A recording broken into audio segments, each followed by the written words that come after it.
Today, we're breaking down how Canada is quietly reshaping the global oil market and why this matters not just for Canadians, but also for the United States and Asia. Welcome back to Canada Trendix, your go-to source for the latest in global energy and economic news. On February 28, 2026, the Strait of Hormuz faced a temporary shutdown, sending shockwaves across the global energy market. Nearly 150 oil tankers were stranded, halting a crucial waterway responsible for 20% of the world's daily oil supply. Oil prices surged past $100 a barrel, and Canadians saw gas prices jump by nearly 40 cents per liter in just 3 weeks. Countries heavily dependent on Middle Eastern oil, like South Korea, suddenly faced a severe fuel shortage that threatened their entire manufacturing sector.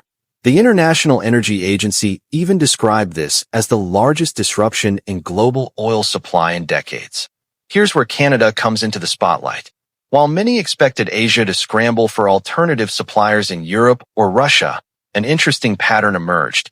Refiners started quietly reaching out to Calgary. What they needed was simple but critical: competitive pricing, immediate availability, safe routes avoiding geopolitical conflict zones. Canada fit that need perfectly. Canada's record-breaking production. Official data released in early 2026 shows that Canada's refined petroleum sector hit its highest production ever, reaching 117.1 million cubic meters in 2025, breaking records for 3 consecutive years. Meanwhile, crude oil output averaged 5.3 million barrels per day, all while the global market was in chaos. Thanks to the Trans Mountain Pipeline, Canadian oil can be shipped directly from the West Coast across the Pacific, bypassing dangerous chokepoints in the Middle East. This secure and reliable route has become a lifeline for Asian buyers. In fact, China has become the largest customer for this pipeline. Canada fit that need perfectly. Official data released in early 2026 shows that Canada's refined petroleum sector hit its highest production ever, reaching 117.1 million cubic meters in 2025, breaking records for 3 consecutive years. Meanwhile, crude oil output averaged 5.3 million barrels per day, all while the global market was in chaos. Thanks to the Trans Mountain Pipeline, Canadian oil can be shipped directly from the West Coast across the Pacific, bypassing dangerous chokepoints in the Middle East. This secure and reliable route has become a lifeline for Asian buyers.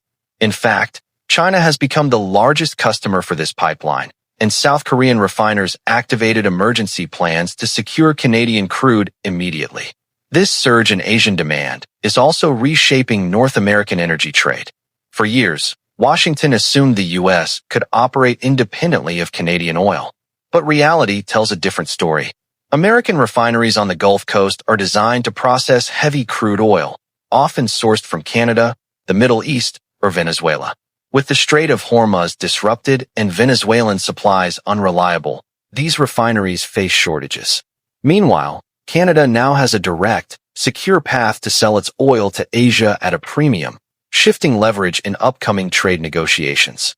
In addition, the upcoming decision on the Prairie Connector pipeline, expected in the next 6 weeks, could move 450,000 barrels per day to the U.S., giving Canada significant negotiating power. This isn't just theoretical leverage. It's a tangible asset influencing both domestic and international energy markets. The economic ripple effects are substantial. Pension funds tied to the energy sector benefit from record profits, strengthening retirement security.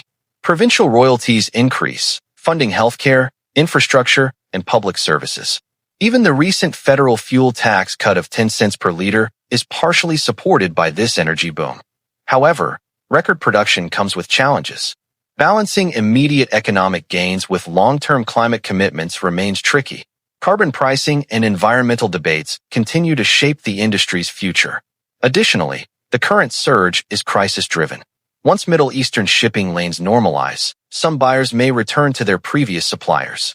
The Trans Mountain Pipeline has a maximum capacity of 890,000 barrels per day, so this window to secure long-term trade relationships is limited.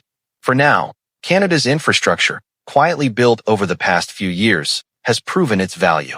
When global energy supply chains broke down in February 2026, Canadian oil provided a resilient, reliable path for both Asian and North American markets. This is a story of strategic foresight, economic leverage, and national strength, one that directly impacts the wallets and futures of everyday Canadians. If you want updates on how global energy shifts affect North America, stay tuned to Canada Trendix. Hit subscribe and turn on notifications for the latest analysis on news, policy, and economic trends.